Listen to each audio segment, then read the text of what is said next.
but we'll kick into it. So I guess there's no better place to start than here. This is another episode of Small Bike Stuff. This is my second interview that I've done, and we have Dana Bluen. Last time we talked, you were 44 years old.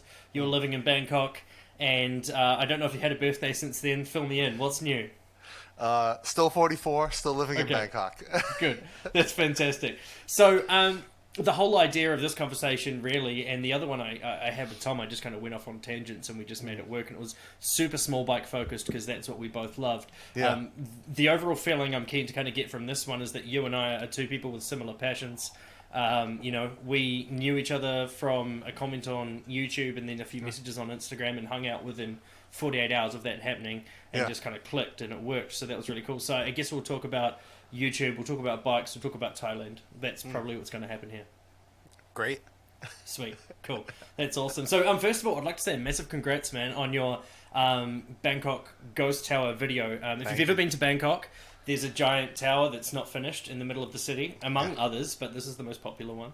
And dude, I was on your live stream on Sunday, had 53,000. It's up to 80 something this morning. Yeah, dude, you've got to be chuffed. Tell me about the not so much about the creation process of the video, but just like the process of the anticipation into the lead up of releasing that, seeing it take off. At what point did you realize it was going to work?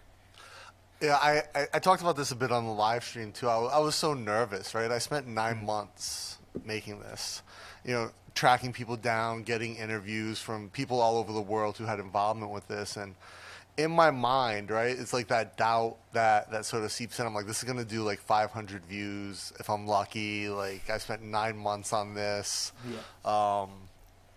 And it's far from perfect, but I'm very happy with what came from the final output of the process. But yeah, I was so nervous, and I kept like tweaking the edit, and finally I was like, all right, like it's as done as it's going to be. I'm not improving it at this point. I'm just overworking it. And so I'm like, I'll put it out there. If it bombs, it bombs. I'm okay with that. And like an average video for me does like 1,000 to 3,000 views, but I haven't released. That's big for me. Yeah, that's big for me. 3,000's huge. Yeah, I mean, it's a great. It's not a bad number by any means, especially for small creators. Like, both our channels are around the same size, so like 3,000 is a great number for me usually, and like 1,000, I'm generally super happy. I'm stoked at 1,000, but I've never spent 9 months on a video before, and it was a new direction for the channel, and it's almost 40 minutes. And like you saw it before it released, so I was able to get feedback from like you and a few other people. And when I released it, and then I think the first time I looked at it, it was already over 1,000. I was like, wow, okay, it's doing good. And then like within a day, it was at like 20. And then wild. Yeah, and then it kept going. Like you said, Sunday it was at 50. Yeah, I'm like, wow, I'm over the moon. It's at 50. Now it's at 85, and it's slowed down a bit, but it's still going. Algorithms are so weird. They don't make sense. I've had a couple of videos take off randomly, and for me, I can attribute those things to really popular topics, especially in the small bike world. One was a Honda trail bike review, one was a Honda monkey review, and they were right at the peak of those being brand new and people wanting to look at them. But then just recently on Instagram, I've had a random reel take off because I've just tried for the last month to put reels out every single day, which has been horrible. But if you can't handle the heat, get out of the kitchen, I guess. That's what they want. So I'm just doing it. And one of them was at 25,000 views yesterday, and it's gone to 50,000 views today. It's so bland. It shouldn't have that many views. It's literally a cut down clip of my Singapore bike video where I was just walking around a car. That video killed though. It did. On YouTube, that video cranked really quickly too. Like, it went from nothing to 50,000 within about 2.5 weeks. There's all Singaporeans saying that you don't know how our tax system works. Yeah, basically. And cited a riot in the comments. That was great though. Yeah, it worked, and it's tapered off. It's tapered right off. But I'm not too worried about that. Like you, I'm pretty stoked with 1,000 views. And I mean, like, if we look at your channel in general, it's been around for quite a long time, and it definitely wasn't what it is today in the realm of topics. Quality aside, that doesn't matter, because there's people out there that just hold a GoPro up and don't edit and still get 1 million views every time. So why did you start a channel? So originally, originally I started the channel when I was working with a lot of startups and entrepreneurs in various programs. I was just putting content up to sort of answer questions that I got from the students. And then that sort of turned into like me sort of getting back into filmmaking, because I used to make like shorts like 25 years ago and like edit like old mini DV tapes, like digitize them, throw it in on my PC, edit. Yeah. But I started to get back into it, and then started to like really get into it, and then started making a few things here and there, and then it just got kind of more, especially over the pandemic, I think I started to just make more stuff because I had so much more time. And then I started to think like, hey, you know, I really like making these longer ones, and the video that actually sort of kicked that off for me was the bike trip on Sukhumvit. Okay. So Chris and I, my friend Chris, he has a channel also, little tiny channel called Retired Working for You. And, stop the video and go search that if you want to have a look. Check the subscriber count, and if you don't get lost in his incredible videos, please come back and continue this one. yeah. I think he's at 300 now. I think he's well over 300K. So quick too. Yeah, and he works his butt. We had coffee the other day. I mean, he's cranking on like new projects and like constantly filming. He filmed a video the morning that we met up for coffee, like part of one, and then came out, we had coffee, then he has to go film something else for another video. I mean, he's just, you know, and his nephew Adam, who works for the channel now, manages all these behind the scene kind of business operations. Such a cool guy. I mean, both of them are just great guys, great friends. But so Chris and I took this trip down Sukhumvit. I had this idea when I was looking at the map, and I realized Sukhumvit's not just a road. If you've never been to Bangkok, sort of like the main road where people live is called Sukhumvit. And I looked at the map, I realized that it goes outside of Bangkok. Like this Route 3 extends all the way down to the Cambodian border, and I never knew that. And I was like, well, I want to check it out. And if I'm going to check it out, I'm going to go on a small bike and check it out, because that's how I roll. And there's a few sections that are a little sketchy, especially like that, like just past Suvarnabhumi, which is the airport in Bangkok. Yeah, I used to live out there, dude, and it's atrocious. I used to have to commute. Just to put it into perspective for people that do ride, Thailand has a really weird highway rules for motorcycles. And I promise I won't get lost on this tangent, but you're not allowed on the elevated highways, or they call them tangdawans, expressways. You're just not allowed. It doesn't matter if you have a 1,000cc bike that could do 300 kilometers an hour or a 125. You have to go under on these really poorly maintained traditional roads that were there before the high rise. Poorly maintained. Horrible. And you're constantly being faced with small roadblocks, and then they detail you into the middle, and they throw you back out to the outside, and then it's dusty, and then you've got a massive rut, and it's horrible. So you guys rode from central Bangkok to the Cambodian border over how long and how far? 3 days. So I believe it's, my memory doesn't serve me super well now, but I think it's around 640 kilometers. Okay. So it's, you know, by no means the longest road in Thailand. I think you've actually ridden the longest road, Route 4. From was it Sangla, the southernmost province, or Yala, up to Bangkok. If you ride like that whole it goes really weird route around to Phuket and then back and through Nakhon Si Thammarat and everything. But this particular one, this goes through Pattaya and everything. But yeah, the sketchiest part for me was just south of Suvarnabhumi. Like I used to live out in Sumat Prakan. So there's like this weird interchange where like three roads, like Bangna Road and like Sukhumvit, all merge into like this trucking lane, and then there's a break off of the elevated highway, so you're stuck in this. You go from 4 lanes to 2 really quick, and there's a bunch of merging traffic on these 2 lanes. It's a lot of like I believe you call them utes. Yeah, we call them utes. Or lorries. Which is short for utility vehicle. Okay. In Thailand, it's known as a pickup. Yeah. And I think the rest of the world is known as a pickup. Yeah, okay. Sorry. New Zealanders and Australians, we call them utes for some reason. I can't tell you why. But they throw, you know how they do it in Thailand. They stack them up 3 meters, and they're wobbly, and so they flip over all the time. So you're sort of in this, like, for 500 meters, a really sketchy spot. But what was amazing about this trip is it's one road, right? And you start at Soi 1, which is in Nana, which if you don't know what Nana is, you maybe Google it. I don't want to get the channel demonetized.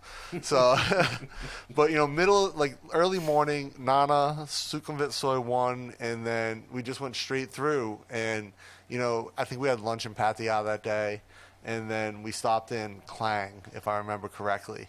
But what happens is you get south of Pattaya, and it's sort of like the last major city on that road. And then you're going through smaller, minor cities. Please pardon the aircon workers coming up behind me. Praise them. Thank you for doing the Lord's work. Yeah. Right, got to keep it cool in the bedroom. Yeah. So what happens is, that's the last major city, and then things get more spread out, and the towns and cities get smaller and smaller, until you're just past the turnoff for Koh Chang, I believe it is, that island out there in the Gulf. And then it's basically nothingness until you get to the border. You end up on this little narrow strip of land between Cambodia and the Gulf of Thailand. There was a mountain at one point. You could see both countries. Yeah. So there's a viewpoint you get up on, and literally, at that point, I believe you're 410 meters from the Gulf to the Cambodian border. Yeah. And there's just mountains behind you, and you're up on this elevated viewpoint. You can see the Gulf off in the distance, and there's some island off in the distance as well. But I remember being up there, and one of the funny things is we're filming up there, and these guys just roll up on a bunch of Honda Waves, ditch them into the bush, and throw a cover over them, throw backpacks on, and run off into the jungle, into the Cambodian border. It's wild. Now, I'm sure they were just going camping. Of course, yeah, they definitely were. Yeah. In hindsight, I mean, it's pretty crazy. For someone who comes from New Zealand, I mean, a lot of people that go from a lot of countries, they don't. I mean, they have a lot of countries bordering them, I guess is what I'm trying to say. New Zealand is 2 islands, main islands, and there's a whole bunch of different myriad of islands surrounding us. It was the most mind blowing concept for me to be standing in one country and looking at another. I'd never experienced that before in my life until 2013, and I was standing at the border of Thailand and Laos, just north of Chiang Rai, where there wasn't a bridge at that point. We had to take little boats over to the other side of the river, and it kind of struck me like, hey, you could just jump over if you really wanted to. That's incredible, though. People do. They do. Or they go camping. We're not sure. Yeah. That video, I'm just having a look now. That got 10,000 views. That video is over a year old now, and 2 weeks down with the Bangkok Ghost Tower story, and that's up to 84,000 views. So that's incredible. It's doubled any of your highest views almost. Yeah, I think I have a short that did 90 or 89, okay. And that was. Do you know that the restaurant down in Sameprakan on the Gulf of Thailand? It's run by the army. And, I thought you were going to bring up that restaurant that keeps popping up with the really beautifully dressed hunky men doing all the stuff. No, not that one. I might put a clip of that on here and get myself demonetized. No, this is the one that it's actually in the Gulf. It used to be. It's run by the army. All the waiters and cooks are army staff. It's a seafood restaurant. And Jib went there, and she had raw shrimp, which is a Thai dish, and with a mint garlic and Thai seafood sauce, and that short I did a weird 70s porno voice over it and played a heavy bass line. I watched that 2 days ago. I recognized the voice. Yeah, hey, what's that raw shrimp, baby? Yeah, and that's it. Adding a little filters to the voice and everything, but that did 90,000 views or 89,000 views in the first day. That's crazy. Shorts are so weird. They are. They really are. And like I say, I sent you the link to that website that I've been using and I have recently. used it a ton. Thank you so much for that. Yeah, dude. Honestly, there's some things that are a monthly subscription that it's just you know what? That's going to save me so much time. So much time. It's worth. That's half an hour's worth of actual work to pay for it. Let's get it done. So no, that's think it's incredible. $300 a year or something. It's nothing. Yeah. It just makes it so much easier. So, you've been in Thailand for a while. Obviously, the stuff that's there has interested you deeply. You've been in there a while. I'll kind of contextualize that for some people. You went there around the same time I did, which is 2012 or 13 or so. 2013. Yeah. And I lasted just under 2 years. You're still there. At what point did you really feel okay, this is home now? Was it 1 year in, 6 months in? Was it 3, 4, 5 years?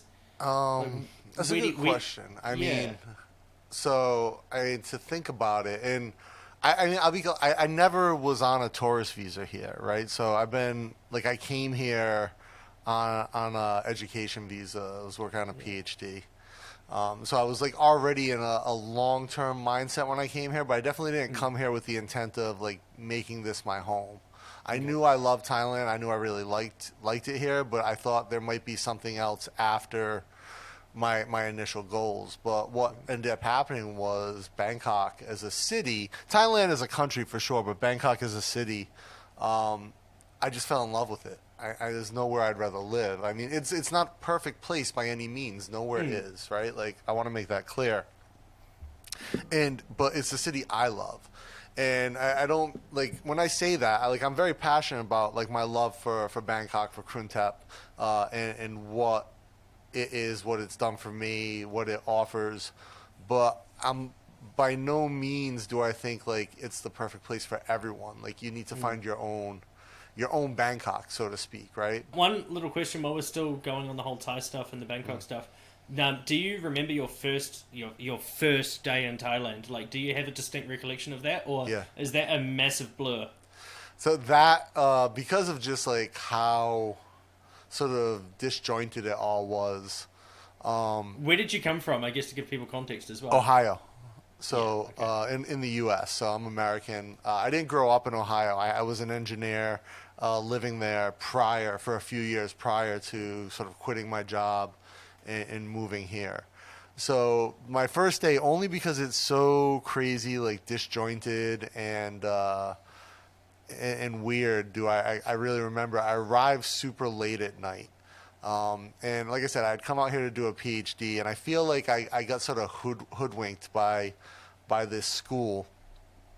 I'm not going to say the name of the school, but it's one of the bigger universities in Thailand. They have multiple campuses, and all the photos that I saw online, that I was sent, like sort of during the back and forth process with the International Affairs Administration, were all of their campus in the center of Bangkok. That's so rude. I know where you ended up. Yeah. It's not at all the same. No, but it's actually like where I ended up is like I couldn't even find stuff about that online after the fact. I was like, there's nothing about it. So so the first day I get there, I'm late at night. They said, oh, you're coming in too late. We can't send anyone to pick you up. So just make your way to the school the next day. I'm like, what the? So I get to the school. Now I'm out in, it's in a province, not in Bangkok, right? And they've got this big sort of like rural campus, is like what we would consider in the U.S. Not too dissimilar to where I did my undergrad, where I did my undergrad was in Kansas, but it was like a big campus in a small city in like the west of the state. This is just like a enclosed sort of like campus in the middle of nowhere.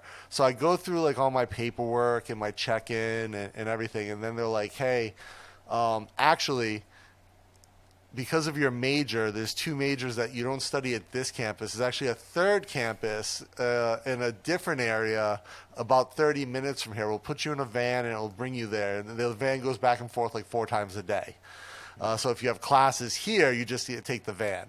So I get out there, I jump in the van. I'm like, well, all right, this is weird, but whatever. And like, so that campus will like its own little town within the walls of the school. They take me to this industrial slum. Like, I'm not even joking. It looked like the movie District 9, like just like wasteland and like smokestacks, and like there was like brothels for like the factory workers along like the main road, and they pull in there and they're like, oh, here's your campus. It's like one building, like here's your campus, and like, oh, by the way, this is the dorm you're gonna live in across from your campus, and these are the international dorms, and they're segregated by sex. They're dry dorms. Now I'm in my 30s at the time. Early to mid 30s. Yeah, like they're like, oh, it's a dry dorm, single sex, so no women coming into your room. And by the way, the bedroom that you got assigned has no windows. It's an interior room with no windows. I'm like, this is the worst possible, and I have to pay for that by contract with the school. So now I'm like, I got hoodwinked just a little bit.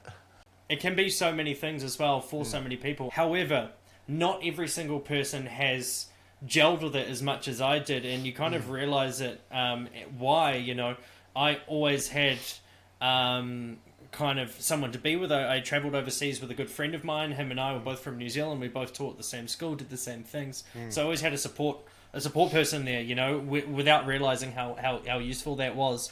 And Bangkok can be a scary place if you've come from New Zealand with a population of 5 million people in the whole country. Yeah. Even our biggest city is got nothing on the bustle, the hustle bustle of the smallest suburbs in Bangkok. And then you just turn up and it's like, now what? And so some people have these atrocious experiences. Have you had like any really bad experiences in Bangkok, or is it? And I know you're probably biased because you're one of the city's biggest fans, but if we get down to brass tacks, has there been anything that was really hard to get through? No, of course, like, take this with a grain of salt. Like, as you said, like, I'm a complete fanboy for Bangkok. I love the city. There's nothing that I've experienced from the city or from Thai people that I found super off-putting. Like, I see the people who I see really have challenges. Now, of course, like, there are little things, right? And I don't want to, like, those little things do not define the experience. I think everyone's had a negative experience, foreigner and Thai, has had a negative definitely. experience with a taxi driver in the city not wanting to turn the meter on, or you get, like, when your language skill isn't that good, it's easy to get frustrated, but it's also easy not to, because you realize how accommodating Thai people are, and, like, if they speak a little bit of English and you speak a little bit of Thai, it goes such a long way. It does. So, It really does. There's, like, being flexible and open-minded really create this opportunity for immersion. And I think that's great. I think the things that really frustrated me over the years were like other foreigners who I feel are, I hate to, I'm not going to name anyone specifically. I think you know who, like, some of the people I'm talking about. We'll get onto that later without mentioning names. Yeah, as well. but they just come over and there's a type of economical colonialism or cultural colonialism that chef's kiss. Thank you. And that irritates me to no end, and like, that's, like, the biggest thing that I've had issue with, for me. But I will say one thing though, for friends who have come over here as tourists, and I've had a bunch of friends come over and visit and spend time, and picking the right time of year, because you lived here for an extended period of time, so you understand that the seasonality is rough. Like, in America, like, I always, for the most part, 90% of the time I lived in America was somewhere with, like, 4 distinct seasons. And, like, I always thought, like, this seasonal shift between, like, spring and winter and spring, or fall and winter, is always so hard on the body. But what you don't understand is, like, the hot season here, it just goes from, like, yeah, it's hot, to, like, oh my God, it's hot. You literally can't go outside. Yeah, which is where we're at right now. It's like 40 degrees out. It's super humid. So I have, like, there's a friend of a friend coming here next month. Next month, end of the month. And they've only got 4 days in Bangkok, and then they're going to a resort down on the islands, and they want to do so much stuff, and, like, there's heat aspects to the city at that time that limit what you can actually do. And I think one of the best examples, especially for me, the most significant historical and cultural place you can see in Bangkok as a tourist is the Grand Palace. Yeah, the architecture, the art. But if you don't go there first thing in the morning at 8 a.m. and you're here any time of the year, that entire stone structure just absorbs heat all day long, and you're just radiating from all sides. You want to have it done by 10 a.m. at the latest. Exactly. Yeah. Like, you got to be in and out. Like, you have to have a mission to go see that, because if you're showing up at, like, noon, you're gonna be baked. I mean, even Thai people go in there and they're like, no, like you feel it coming off the buildings. So you've got to like those are things you have to take into consideration. And I had a friend who was like, oh, I want to catch it like right after lunch. I was like, no. No, you don't. You want to be inside a shopping mall. Yeah. And that's what you want to be doing Exactly. just after lunch. Yeah, it's just that the changes can really, really affect you so much. And then, like, there's distinct memories for me. The first rain after it not raining for so long. The last rain after it raining for the last 4 months straight. There's just these incredible things that you don't experience outside of Southeast Asia. My first rain, I remember distinctly my first rain in the rainy season. And again, like it rains in the springtime in America, like a little bit, right? Like, wow, that's a heavy rain, wow. And like when I lived on the East Coast, so I'd been through a few hurricanes where the rain was heavy-ish. It's windy, but it's rainy, but it's more windy and it's not as constant. I remember the first big rain, and I thought I was in the middle of a natural disaster, and people were like, this is Tuesday, right? Like, as a small bike rider, though, rainy season poses some challenges. It does. Yeah. Right? How many times you feel the first couple drips, you see them on your shield, and you're like, all right, it's too late. Too late. Let me find the first overpass and like just get under there. There'll be 300 bikes. 300 bikes, and the same when it's super sunny as well. You just find all the bikes congregating in the shade.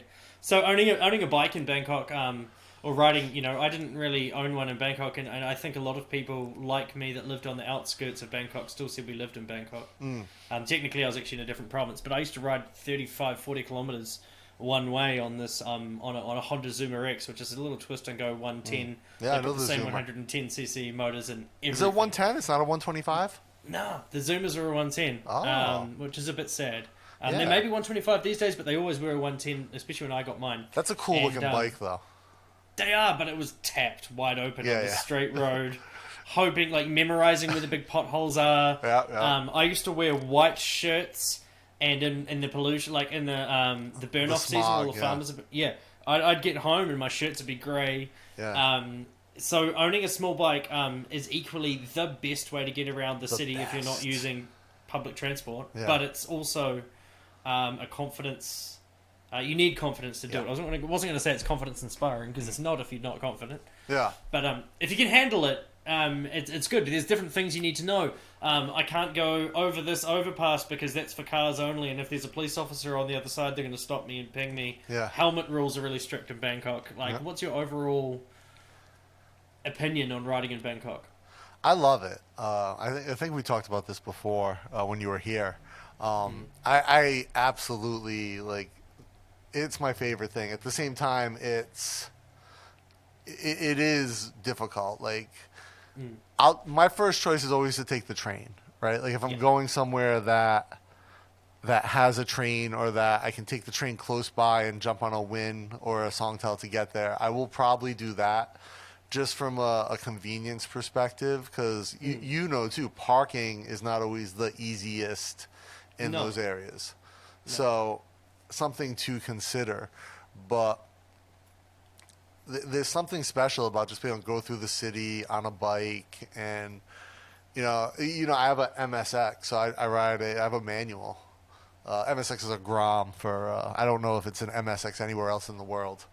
It's a Grom in Freedom units. Yeah, I think it's a Grom everywhere other than Thailand for some. Or we have the Grom here now, but they're two separate models. It's an MSX Grom. They've just incorporated it. So now, if you go to a Thai Honda shop, I just discovered this on my last trip, they all say MSX Grom. So they're just selling, they've finally been like, you know what, America, we're not selling you an individual model. We just put both names on one, and you can deal with it. Great little bike. And I love it. It's like the perfect ergonomics for my weird body with a long torso and short legs. But yeah, traffic, you really do. Traffic is it's not the worst in the world in Thailand. I think Myanmar and Jakarta are far worse. Manila's far worse. But it's pretty bad. But on a bike, it's very manageable, because you can just kind of through. And I think, it is. It is. I just wanted to say one thing that for me quantified what riding Bangkok is like. We rode from Kuala Lumpur to Bangkok. got off our bikes, and never touched them again because public transport was so good. Yeah. Every other trip I've gone, I've been on a bike non-stop if I can at all help it. But, you know, there is, like you say, those choices. You can make them easily. You took a Wave, right, from KL to Bangkok? Yeah, a Wave 100. It would do 76 kilometers per hour. It would do 85, but 76 was about where the limit of vibration and mechanical sympathy would kind of kick in. We had a GPS speedo, and that was at 76 the whole way, man. It was horrible. Yeah. How about those mountains in the south, though? Yeah, that was intense. Like Malaysia was the big one for me. It's a big surprise. I've always looked at. I had never been to Malaysia, and I look at countries from above on a satellite, and I'm like, oh yeah, that's just a straight line from Kuala Lumpur to Penang. And then you forget about the topography and the fact that there's like entire mountain ranges in between, and you're slowing down to 35, 40 kilometers an hour for 40 minutes at a time, and then zooming down the other side with trucks barreling past you. So, yeah, there's a lot I didn't take into account. My next trip I got planned, I want to go up to the Myanmar border, and there's a big mountain range in between. And I'm curious as to how the MSX will handle with me on it. It'll handle. It'll just be a slow crawl. It's the thing with the 4 gears on the Groms and the Wave as well is there's a spot between second and third that you really wish you had. Yeah. And there you really never is. find it. Yeah. It's just not there. So yeah, that's like that. Leading on into you know your other trips and stuff like that, because I do want to talk about your channel and what you're going to be doing coming up. But I thought we could have a quick chat, and I want to preface this by saying you and I need to be positive people. Yeah. And we need to be really kind here, because. You know, to some people they won't get it. There's some incredible YouTubers out there that base their time around Thailand. There was after COVID, you know, people had 2.5 years to reassess their lives, and the amount of people that, you know, you could go down to Krabi or Phuket right now and go one lap of the island, and you could find 15 different people vlogging about it. Yeah. Whereas before, it was quite rare to see someone with a camera out and doing a professional kind of YouTube life in Thailand. What I want to discuss is a few different channels real simply. Yeah. I want to know, did you ever watch them regularly? Do you still watch them now? Yeah. And why not? Okay. So Chris, retired working for you. Yeah, one of my best friends. When did he come into the scene? Like for you, like did he just pop into? How did that work? So he popped up. I know that he started during COVID doing like Canadian push-ups or something. Like every time, like he would do as many push-ups as Canadians had passed that day and like post it out. And then he started to make videos about like different places in Thailand they just hit. He's got this great, like the personality you see on him on his channel, that's him in real life. Like he's got this great personality, is incredibly intelligent. You know, very, very creative guy. So I think I started following his channel. He was around 15,000 subs, and he hit like 20 or 25K. I was doing a podcast at the time called Bangkok Strange with my buddy Mike, and I reached out to Chris and invited him on, and we just gelled. Me and him hit it off right away. We just gelled, and like he's become one of my best friends in the city. I still watch. I watch his content all the time when he puts something up.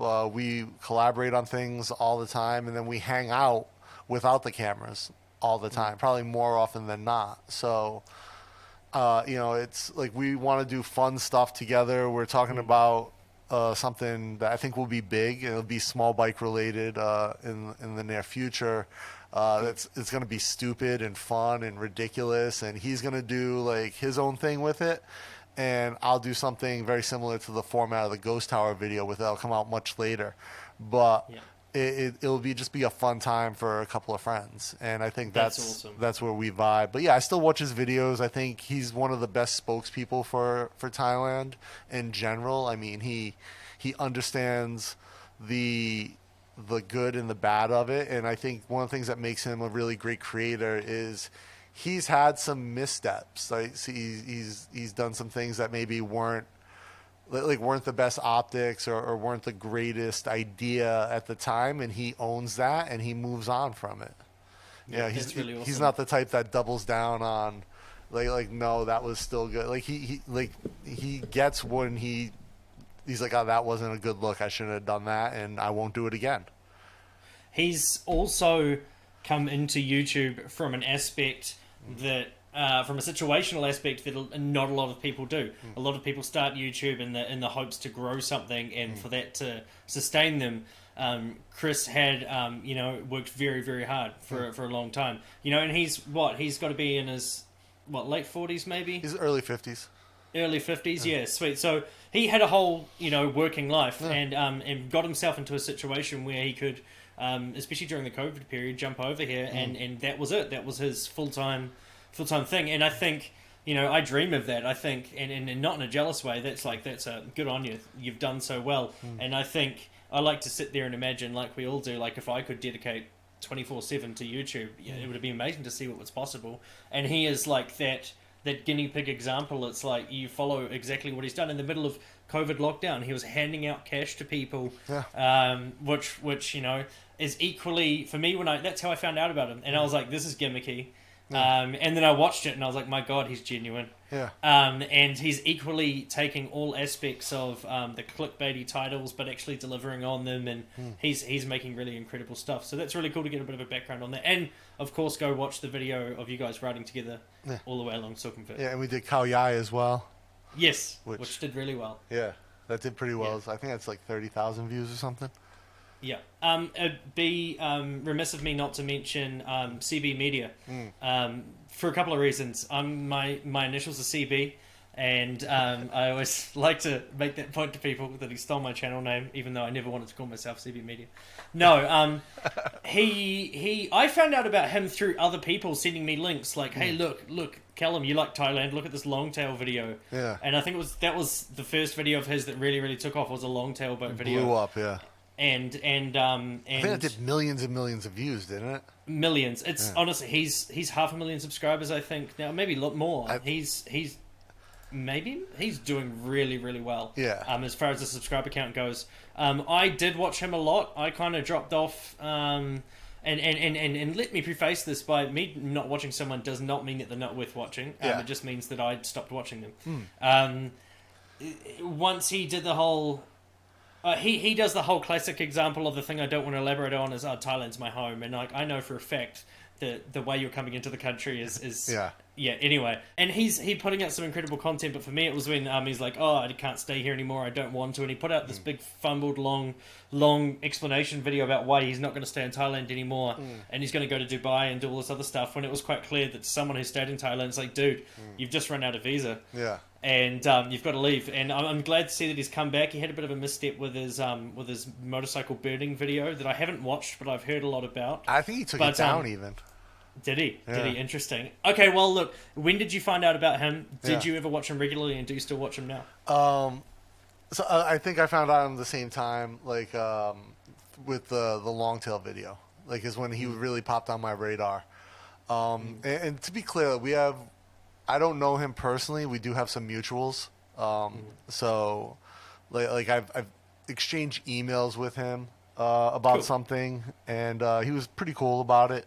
What we chatted about on email. It didn't work out, but it was like he got back to me. He was very like just normal and cool guy, and explained his point of view on it. But yeah, I never really watched him regularly because his content's very good. It's very kinetic. It's very, especially at the time, it was like very focused. I think he did a couple series of like motorbike tours where he would rent like an Aerox, I think, and ride it around, like different areas. I think he did like Isan and I think he did the Mahon Song Loop, and which like everyone goes and does, right? And I think he did some really good content in that regards, but he's very, very like car focused, even though like he was in Thailand, and that's just not my thing. So for me, as soon as anyone puts thumbnails of bar girls in their videos, I'm done.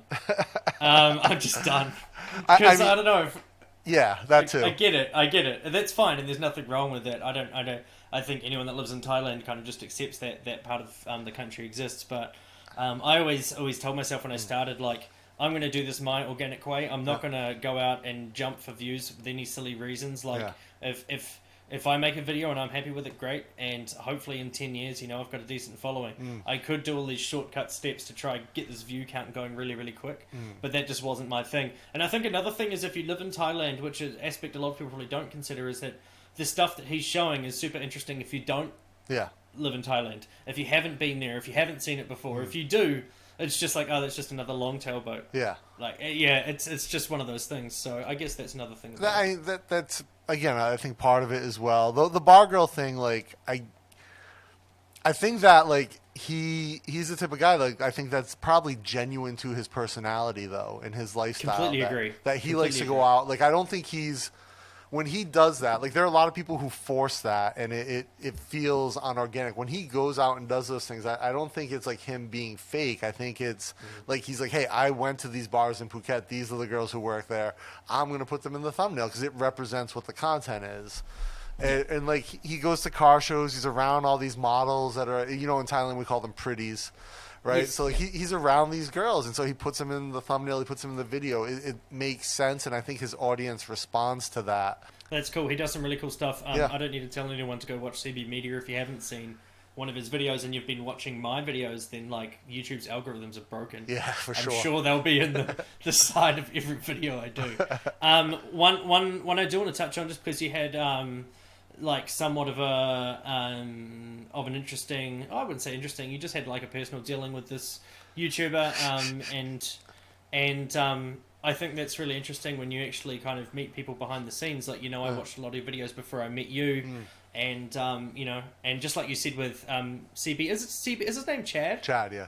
Chad, yeah, just like him, he's and Chris, retiring for you, they're the same people on and off camera. Yeah. Another channel that's someone who's done, like, I'm going to preface this with, it's undoubtedly, doesn't matter what you think about it, a really impressive effort to ride around every single province in the country on a motorbike and make videos about it the whole way. I say that from a couple of point of views. I tried to make a video every single day of my trip from Singapore to Krabi on the last trip. Yeah. I gave up after 24 hours. I just couldn't do it. Yeah. And like there's Chris out there who puts a video out, the same day he films it. Yeah. So he's done a really, really interesting effort there. So Paddy Doyle's still doing bike stuff or traveling and going around different countries. You had an interesting meeting with him at the start. So how did you find out about Paddy? Did you ever watch regularly, and do you still now? So actually, I think like he actually reached out to me. I was doing Bangkok Strange at the time, and he was like, "Oh, I'm passing through Bangkok if you have time." And I think he had like 2 hours at the or like 6 hours at like Hua Lamphong while he was passing through. And I had seen his kit that he had put on a video beforehand. He was gonna like make this trip with like this little Index helmet, which Index is like a generic Chinese brand in Thailand. You buy it at like 7-Eleven, and it's basically like cooler foam with a plastic shell. And I was like, dude, like you'll die if you crash with that helmet for sure. I happen to have a helmet that got sent to me. I have a very, very large head, a 64 centimeter circumference head.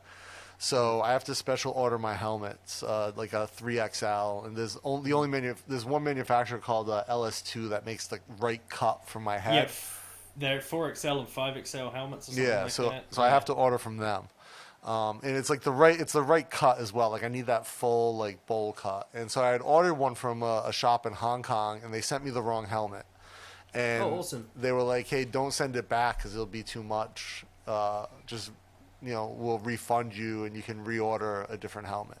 And so I hooked him up with a helmet. We met. We kind of kept in touch, and I watched like some of his videos as he started out his trip. He went south.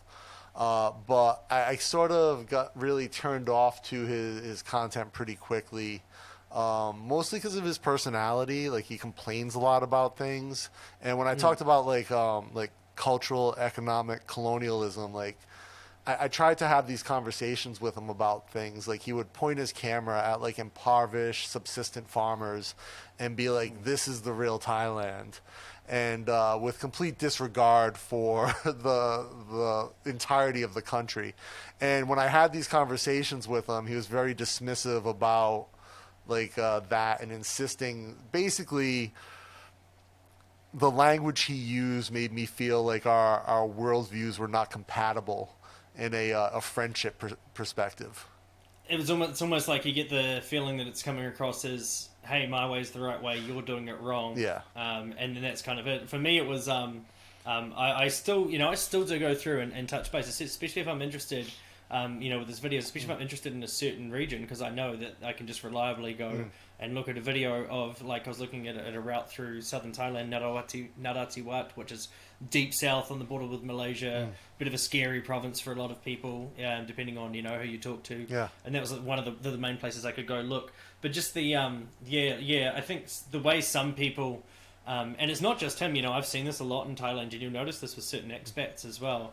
They just genuinely come over and treat people like they are not as good as them. And even in that respect exactly, or this specific example, is just when you do speak a little bit of Thai and then you hear the kind of like, when New Zealand we say take the piss, which means, I don't know if you've heard that phrase or not. I have heard that phrase. yeah. Because finally there's one. So it's just take the piss. It's like, come on, man. There's no need to be like that. And I hooked him up with a friend of mine in Vietnam to get some stuff made, and I was super excited to help him out with the prospect. And then messaged my friend afterward, and that he'd had an incredibly negative dealing with him, which is a shame. And then his whole Vietnam trip ended on a real, like, he had to change the title of his video. He was like, scammed in Vietnam, and the people were talking to him in Vietnamese the whole time, trying to help him out. And he just was being, and I think what that specifically pertains to in a specific subject would be that Burnout, from doing that style of YouTubing, Chris is doing it in a really nice way, where I retired working for you, where he is able to slam out that much content, and the thing is, he's also got such a broad video base, he can make anything and people will watch it. I think Paddy wedged himself into a corner of something he wasn't necessarily... I mean, I'm sure he loves it, but I don't think he was super, super, super excited to ride motorbikes every single day. He's not you even... get the feeling... He's not a very good rider, and I've had conversations with him about, like, offering... Like, I was like, when we were still, like, really talking, I was like, when you're in Bangkok, I'd be more than happy to, like help you improve your riding skills so that you're safer. Because... Like, he's like, well, I'm not that good. His exact words were something like, I'm not that good, but that bike is like an extension of my body, so I'm fine. I'm like, if that's the case, dude, how are you alive? But the other thing is, like, being genuine. Like, I think the thing that makes CB and Chris so compelling and successful is they are genuinely who they are. Whereas, like, I think you said, like, you talked to your friend in Vietnam, and, like, I've seen sort of, like, a glimpse behind the scenes. Like, that's not who he is. Like, he has cracks where, like, you see where he's like, oh, I was scammed, or like those are the cracks of who he really is, and they look like ugly moments, but there's a facade on top of that. And I think, again, like, there's the idea of, like, this sort of like economic and cultural colonialism. It's a similar issue that I have with, like, Richard Barrow. Where I think he's more of a genuine person. I disagree with his perspective and views on a lot of things. And he often likes to, he says he's very neutral, but he injects himself into political conversations, which I don't think foreigners really should. We don't vote here, which means, like, in my opinion, then we don't have a say. Like, you let Thai people have their opinions. Why inject yourself? The big thing for me that I when I lived there throughout the 2014 military coup and takeover, that was the only place you could follow to get English updates of what was happening in real time, so it was real beneficial. Later on, 5 years later down the track, where he tried to start this whole campaign about, and I swear behind the scenes it almost got kicked out of the country. He was trying to start this whole Price Thailand thing, because there is a whole thing in Thailand about foreigners do get charged more than locals. Okay, so I want to correct you on that. We don't get charged more than locals. Locals pay less than the expected rate, is how this should be viewed. Yes. Who, and I don't think it's a bad thing. It's not. I just wanted to get that out there. It's not. Yeah. And again, to say that we pay more is the wrong mindset. And actually, like, this is one of the things that drives me crazy about Patty, because I tried to have this conversation with him. He goes on and on and on about, like, how it's so wrong and he has to fight against these things. And, like, what are you talking about, dude? You paid $12. Like, he complained about, like, one of the national parks down in Phuket, and then complained about, like, the palace. I'm like, if you didn't get $12 worth of cultural exposure from this, he's like, why does my girlfriend not have to pay? I'm like, one, you don't have... I know his visa situation as well. Like, he... We shouldn't get into that. I don't want to get into that, but... Same. But I do know it as well. Yeah, and so... Yeah. like you're not paying taxes on the money you're making. And why do you expect the government to subsidize your access to their historically, culturally significant sites? You know, that's just wrong-minded. And for me, at least, and like I don't want to push an agenda or anything, but and like he did an interview with someone where he's like, oh, like I'm part of the community, why do I have to pay? Like, what community are you part of, dude? You don't work here, you have a girlfriend here, you come in and out. Right, we've established why that is now after the year that you spent, and we know, you and I both know the details of his previous situations. I don't want to get into that as well, but look, the reality is, like, you're not part of a community. Like, if you're not a citizen, you don't have Thai nationality, you're not going to get subsidized by the government. You're going to pay not more. You're going to pay the price that it should be to maintain these areas. Like, I went to Khao Yai. I remember he did this whole rant about having to pay, I think it's 200 baht to go into Khao Yai, and you pay 40 baht for your motorcycle. And it's nothing. It's nothing. It's nothing. This is one of the most gorgeous locations in the world. And I think, I don't remember if Thais pay or they only pay the vehicle fee. It's whatever it is. Again, the rate you pay when you consider how many rangers it takes to run this location, how much upkeep there is for that road, for all of the locations within there. These things are not free.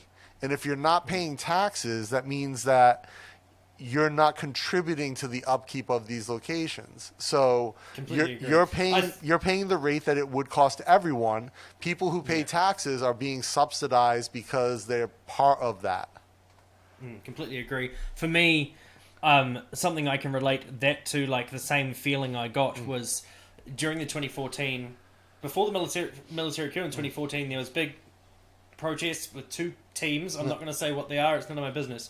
However, sometimes I lived outside of Bangkok. I'd be coming up to Bangkok, and then you'd see foreigners in the thick of these protests, like with the colours of one side, supporting them as hard as they can, and it's just like, I don't know if you might understand the general crux of the situation, but there's no way you have a whole lifetime of being Thai and physically having a complete exposure. And a lot of people will come in on this and be like, yeah, but media and the press there are kind of limited in some ways and shapes and forms, so they don't know. And it's like, at the end of the day, all of that considered, if you're not, if you don't have, which for those watching, permanent residence or like getting Thai citizenship as a foreigner is not impossible, very close to. What's his name? The Irish guy. He interviewed a guy who got permanent residence. My friend Mark recently. Pete interviewed Mark. Mark's a friend of mine. I used to produce a podcast. Mark did. Mark cool. Abbott, great dude. We knew each other through. That's a really interesting MMA. video to go watch. And Mark speaks. Keep in mind, Mark speaks Thai to a point, to such a high level that I know Thai people who are impressed with his vocabulary and his articulation. Like, he didn't just like I fumble through Thai. Like, I think yours is better than mine, Kellum, but still bad, terrible. But Mark is like eloquently beautiful with the language, to the point where like they just did on like World Muay Thai Day, they did a 5,000 person wide crew, and they asked Mark to be the bilingual MC for the event. Like, it's difficult to articulate how amazing his linguistic ability is with Thai. And he's a gorgeous guy, as well as having a gorgeous understanding of the language. Horribly ugly. He's an ugly ginger with no. I mean, like he's a good friend of mine. He's a very good looking dude, but I don't want to get his ego pumped up too much. But he's a very intelligent guy, very and very hardworking dude. And Pete, who did the interview with him, Pete's a friend as well, a great guy. Yeah, absolutely. I think this is a perfect opportunity just to kind of slowly wrap up by jumping onto the subject of Idea Studio, BKK. When we were there, when I was there last time and we were having a chat, you were talking about the Ghost video, Ghost Tower video that's been released. You were talking about doing a walking tour of Bangkok, which is quite a physical feat in itself. Is that still on the cards? Do you think you'll be able to have, since you've made the Ghost Tower video and seen the success of the way that's gone, Are you worried that if you go and do, say, like, put the same amount of effort into a walking tour of Bangkok, that the subject's not quite as gonna, not necessarily gonna have a bigger following as the tower? Are you not worried about that? Like, where's your future going? So the whole I was supposed to do the walk in February. My friend who was gonna shoot for me had to go back to the U.S. and then I got hurt, pulled my groin muscle. So now we're like in the middle of the hot season and I've yet to do it. Don't do it now. Yeah. So, but I mean, there's a very small window because the rainy season starts soon, and then at any moment, Damn it. you could be washed out. So the idea, so the concept behind that video is still very, very complex. It's more about urban design and the walkability of cities versus like just walking through. I recently got in touch with a guy named Chris. He's got a channel called Will Walker. Instead of a E, it's got like a 3. And I met him. I found out about him through Reddit. Actually, he had posted about like, is it possible to walk from Bangkok to Pattaya? And I had driven Route 3, so I was like, there's definitely some sketchy parts. But he literally walked from Bangkok to Pattaya over 3 days, and he recently did a video where he walked from Suvarnabhumi to Damyang. The idea of like the walk is just part of is one of the narrative tools for that concept. But that's in the works, and then I've again, Chris and I are talking about something that I think will be really. If I don't want to give away too much now because it's still in early stages, and I think don't tell us. I think it'll be dope, but it'll definitely be a small bike. A small bike feat. I've got to talk to Jack when he's back from Japan and like see if what we want to do is even physically possible. Okay. Jack owns SMS Stockholm Motorsports. Yes. Great shop. And then there's a few others. Like I just found out if there's an older video I did actually just a year ago, almost today, released about. I saw your post on YouTube community about that. Yeah. So about the robot building. So the bank that owns it, United Overseas Bank, is redoing the facade, and the wife of the designer, unfortunately, she told me he's not well, like he can't do interviews and stuff, but they're very upset with the change in design to the building because it really changes the artistic vision of the building.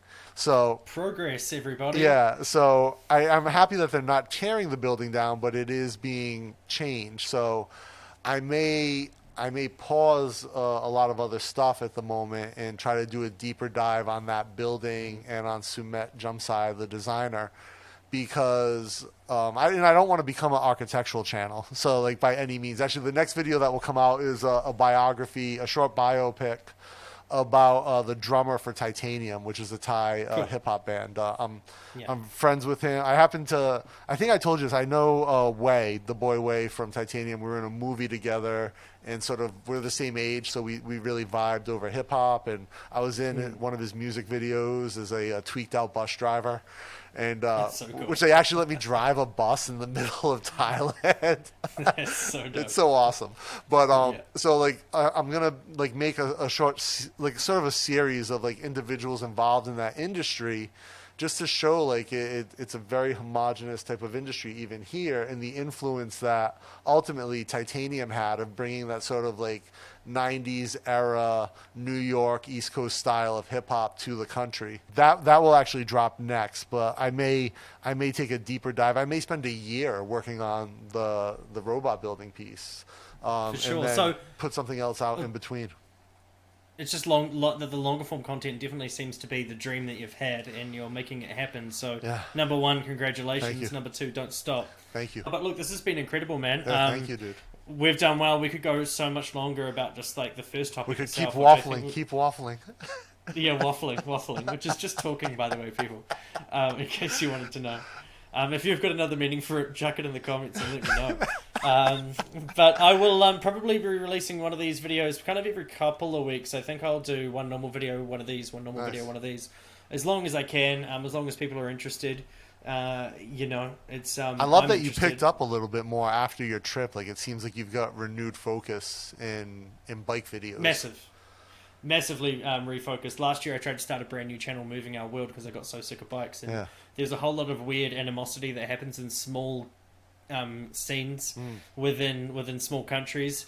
And I just kind of fell out of it and did car videos for a while, and I would like to get back into that as well. But the other channel was Moving Our World. It was literally an excuse to make videos about anything that's not motorbikes. But yeah, I'm gonna just focusing straight back. At the end of the day, man, like I'll be brutally honest, YouTube was destroying my algorithms and not showing my videos to anyone anymore. So I was like, don't buy the hand that feeds you. Not that it feeds me much, but I've got to keep stuff out there. And at the end of the day, I just had to reassess and think. We all have to acquiesce to the algorithm gods. Yeah, but yes, when you take long breaks too, it's like I felt like that's one of the things I really worried about.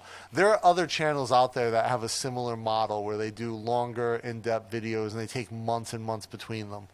So, like I feel I'm also like I'm at a point where it's like I'm not trying to grow YouTube necessarily into. I'm not trying to force it to grow into something it's not.